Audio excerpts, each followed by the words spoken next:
আসসালামু আলাইকুম, সবাইকে জানাচ্ছি ইএফ কিচেনে আরও একটি নতুন রেসিপির আমন্ত্রণ। ইএফ কিচেন মানে সহজ রেসিপি এবং ঘরে থাকা উপকরণ দিয়ে দারুণ মজার রেসিপি সবসময় চেষ্টা করে আপনাদের সঙ্গে শেয়ার করার জন্য। আজকেও তার ব্যতিক্রম নয়, আজকেও নিয়ে চলে আসলাম দারুণ একটি মজাদার রেসিপি, যেটা সবারই খুব পছন্দ হবে এবং দারুণ লোভনীয় একটি রেসিপি। চাইলে এটা যে কোনো অনুষ্ঠানের ওকেশনেও কিন্তু চাইলে আপনারা এটা করতে পারেন, বা মেহমানদারি আপ্যায়নেও কিন্তু এই রেসিপিটা দুর্দান্ত হতে পারে।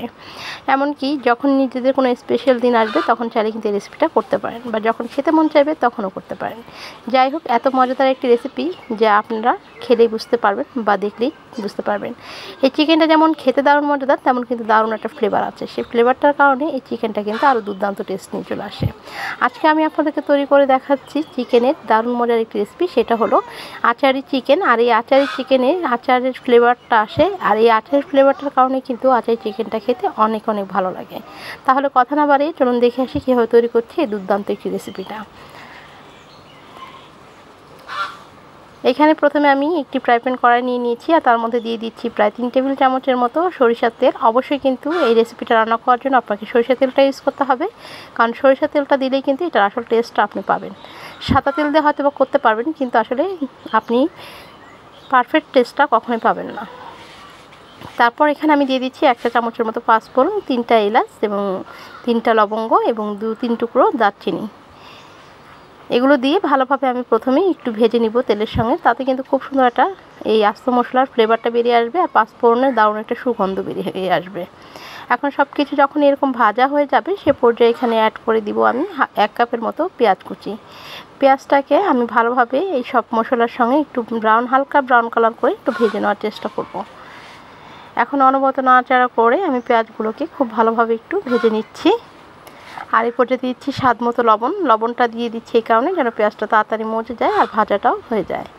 দেখুন আমার পেঁয়াজটা কিন্তু হালকা ব্রাউন কালার ধরতে শুরু করে দিয়েছে। এই পর্যায়ে আমি বাকি মশলাগুলো এক এক করে অ্যাড করে দিব। তার জন্য প্রথমে দিয়েছি পানি, আর পানিটা দিয়ে দিচ্ছি এই কারণে যেন শুকনো মশলাগুলো দেওয়ার ক্ষেত্রে এখানে পুড়ে যাওয়ার সম্ভাবনা থাকবে না। এখন এক এক করে বাকি মশলা অ্যাড করে দিয়েছি এখানে প্রায় 1.5 টেবিল চামচের মতো আদা রসুনের পেস্ট। তারপর দিয়েছি এখানে আমি জিরা বাটা প্রায় 1 থেকে 1 টেবিল চামচের একটু বেশি হবে। তারপর এখানে ভালোভাবে এগুলোকে একসঙ্গে মিক্স করে নিচ্ছি। আমি বাটা জিরাটা ইউজ করছি, আপনারা চাইলে কিন্তু এখানে শুকনা জিরা গুঁড়োটাও ইউজ করতে পারেন। তারপর দিয়েছি এখানে ধনিয়ার গুঁড়া প্রায় 1 চা চামচের মতো দিয়ে তারপর কিন্তু এখানে আমি ভালোভাবে মিক্স করব। তার আগে দিয়ে দিচ্ছি এখানে শুকনো মরিচের গুঁড়া। এখানে ঝালটা কিন্তু আপনাদের পছন্দ মতো অ্যাড করতে পারেন। আমি আমার পছন্দ মতো এখানে ঝাল অ্যাড করেছি প্রায় 1 টেবিল চামচের মতো। আর দিয়ে দিচ্ছি হলুদের গুঁড়া 1 চা চামচ দিয়ে এবার সব কিছু একত্রে ভালোভাবে মিক্স করে মশলাটাকে ভালোভাবে কষিয়ে নিব। তার আগে ভালোভাবে মিক্স করে আরও কিছু পানি অ্যাড করতে হবে মনে হয়। আমার মিক্স করা হয়ে গেছে। এখন আমি আরেকটু পানি অ্যাড করে দিব যেন মশলাটা খুব ভালোভাবে কষাতে পারি। সেজন্য মিক্স করা হয়ে গেলে এখানে অ্যাড করে দিব আমি এখানে সরিষা।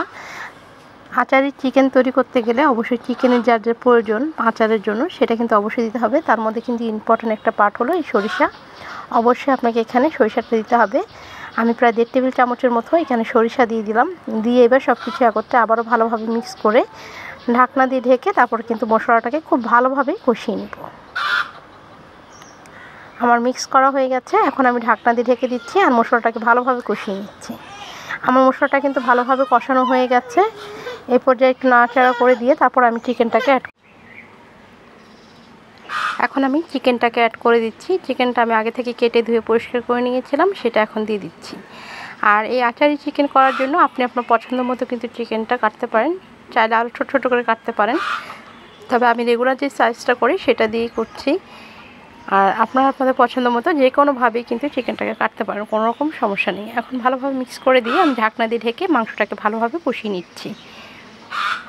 আমি ঢাকনা দিয়ে ঢেকে দিলাম। এবার মাংসটা কষে আসা পর্যন্ত অপেক্ষা করছি। মাঝখান দিয়ে একবার নাড়াচাড়া করে দিচ্ছি যেন নিচে লেগে না যায়, কারণ এখানে সরিষা ইউজ করা হয়েছে আর সরিষা দিলে কিন্তু নিচে লেগে যাওয়ার ভয় থাকে। তাই একটু মাঝে মাঝেই নেড়ে চেড়ে দিবেন যেন নিচে লেগে না যায় বা পুড়ে না যায়। যে কোনো জিনিসই কিন্তু আপনার যদি নিচে বা লেগে পুড়ে যায় তাহলে সেক্ষেত্রে কিন্তু যে খাবারের টেস্ট এবং স্বাদ দুটোটাই নষ্ট হয়ে যায়। এখন আবারও কিন্তু ভালোভাবে কষিয়ে নিলাম। আর এই পর্যায়ে দেখতে পাচ্ছেন চিকেনটা কিন্তু প্রায় কষানো হয়ে গেছে।